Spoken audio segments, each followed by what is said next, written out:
బ్రిటన్లో మరో breaking news చూస్తున్నాం. విజయవాడ నగరంలో ఇవాళ పెను ప్రమాదం అయితే తప్పింది.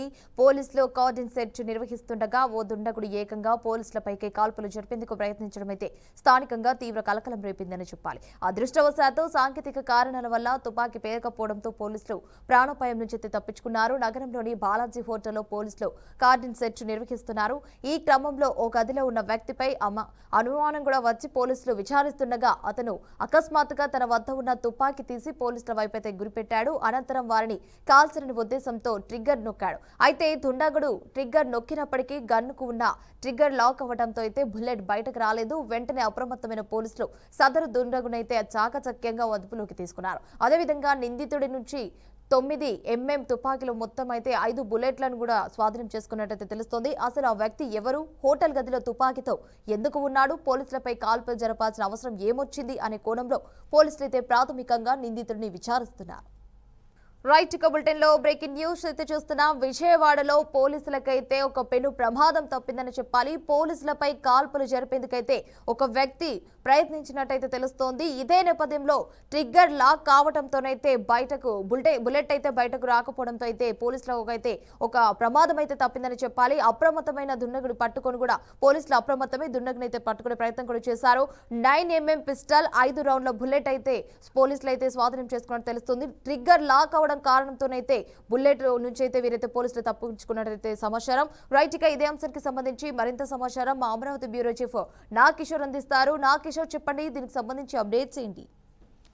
ఇక్కడ విజయవాడలో కాల్పుల కలకలం అనేది ఇది పోలీసుల మీద జరగటం అనేది కూడా ఒక ఆశ్చర్యకర పరిణామం. ఇక్కడ మనం ప్రధానంగా చూసుకున్నట్లయితే ఈ మధ్య కాలంలో నక్సలైట్లు ఏరువైతే ప్రధానంగా మొత్తం అంతా కూడా కార్డన్ సెర్చ్ చేస్తూ, అదేవిధంగా రౌడీ షీటర్స్, అనుమానాస్పద వ్యక్తులు ఎవరైతే ఉన్నారో వాళ్ళందరినీ కూడా పట్టుకోవాలి అనే ఉద్దేశంతో ప్రతి ప్రాంతంలో కూడా పోలీసులు కార్డన్ సెర్చ్ నిర్వహిస్తా ఉన్నారు. అందులో భాగంగా ఇప్పుడు విజయవాడ ప్రాంతంలో పోలీసులు కార్డన్ సెర్చ్ నిర్వహిస్తున్న తరుణంలో బాలాజీ హోటల్లో తనిఖీలు చేస్తున్నారు. ఈ తనిఖీలు చేస్తున్న సమయంలో ఒక వ్యక్తి అనుమానాస్పదంగా ఉండడంతో అతన్ని విచారించే క్రమంలో అతను గన్ తీసేసి పోలీసుల మీద కాల్పులు చేసే ప్రయత్నం చేశాడు. ఈ నేపథ్యంలోనే అతనికి ఆ గన్ కున్నటువంటి లాక్ అవడంతో ఆ గన్ లో నుంచి బుల్లెట్లు ఏవి కూడా రాకపోవడంతో అప్రమత్తమైన పోలీసులు అతను అదుపులో తీసుకొని విచారణ అయితే చేపట్టినట్టుగా కూడా తెలుస్తా ఉంది. అసలు ఎవరు ఇతను, ఎక్కడి నుంచి వచ్చాడు, ఎందుకు పోలీసుల మీద కాల్పులు జరగబోయాడని చెప్పే కోణంలో కూడా పోలీసులు అయితే విచారణ చేస్తున్నారు. అతని వద్ద ఇప్పటికే 9mm పిస్టల్ తో పాటు 5 రౌండ్ల బుల్లెట్లను కూడా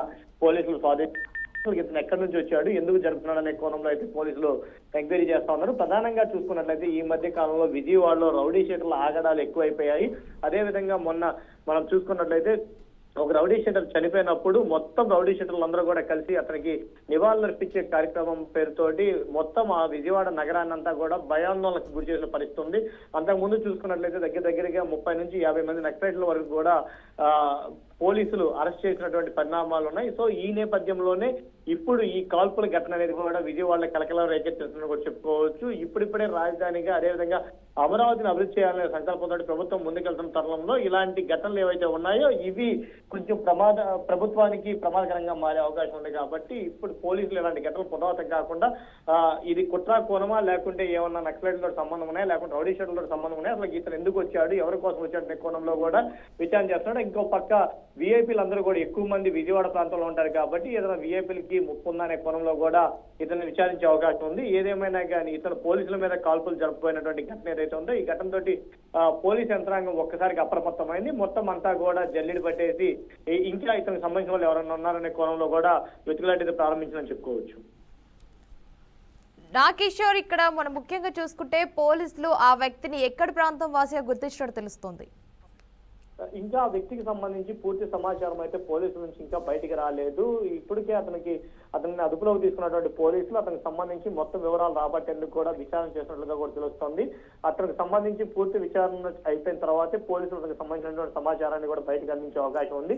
ఇప్పటికే ఇక్కడ ఏదైతే గతంలో జరిగినటువంటి ఘటనలు కావచ్చు, అదేవిధంగా మర్డర్లు కావచ్చు, వీటిలన్నింటినీ కూడా పోలీసులు దృష్టిలో పెట్టుకోవాలి. అసలు ఇతను ఎవరి కోసం వచ్చాడు, ఎందుకు వచ్చాడు అనే కోణంలో కూడా పోలీసులు అయితే విచారణ చేస్తున్నాడు. ఇతను ఇక్కడ విజయవాడ ప్రాంత వాసేనా, లేకుంటే బయట నుంచి వచ్చేసి ఇక్కడ లాడ్జీలో ఉండేసి ఎవరి మీదన్నా మర్డర్ ప్లాన్ చేయడానికి వచ్చాడనే కోణంలో అయితే పోలీసులు దర్యాప్తు చేస్తా ఉన్నారు. ప్రధానంగా అతను మర్డర్ చేయడానికి వచ్చాడా లేదనేది పక్కన పెడితే అసలు పోలీసుల మీదే ఇతను కాల్పులు జరపబోయాడు కాబట్టి పోలీసులు అయితే దీన్ని సీరియస్ గా తీసుకున్నారు. అంటే దీనికి సంబంధించి ఏదైతే బుల్లెట్లు బయటికి రాలేదు కాబట్టి అక్కడ కార్డన్ సర్చ్కి వెళ్ళిన పోలీసులకి ఎటువంటి అపాయం అయితే జరగలేదు. కానీ అతను పోలీసుల మీదకే దాడికి యత్నించాడు అంటే ఇతని మైండ్ సెట్ ఎలా ఉంది, అసలు ఏంది ఇతని అనే కోణంలో కూడా పోలీసులు విచారణ అయితే చేస్తా ఉన్నారు. గతంలో నక్సలైట్లు కూడా అదుపులోకి తీసుకొని ఉన్న నేపథ్యంలో ఇతను నక్సలైట్లతో ఏమైనా సంబంధాలు ఉన్నాయనే కోణంలో కూడా పోలీసులు ఎంక్వైరీ చేస్తున్నారు. ఇంకో పక్క రౌడీ షీటర్ల ఆగడాలు విజయవాడలో ఎక్కువగా ఉన్నాయి కాబట్టి రౌడీ షీటర్లతో ఏమన్నా వ్యక్తిగత విభేదాలు ఉన్నాయా, లేకుంటే ఇతను ఎవరినన్నా టార్గెట్ చేసి విజయవాడ నగరంలోకి వచ్చాడా, అసలు ఇతను గన్ ఎవరు పర్మిషన్ ఇచ్చారు, అసలు ఇతను గన్ కి లైసెన్స్ ఉందా లేదా అనే కోణంలో అయితే పోలీసులు పూర్తి స్థాయిలో దర్యాప్తు చేస్తా ఉన్నారు. ఇతనికి సంబంధించి పూర్తి సమాచారం వస్తే మరికొద్దిసేపట్లో పోలీసులు మీడియా ముఖంగా కూడా తెలియజేసే అవకాశం ఉంది. రైట్ నా Kishore, thanks for the updates.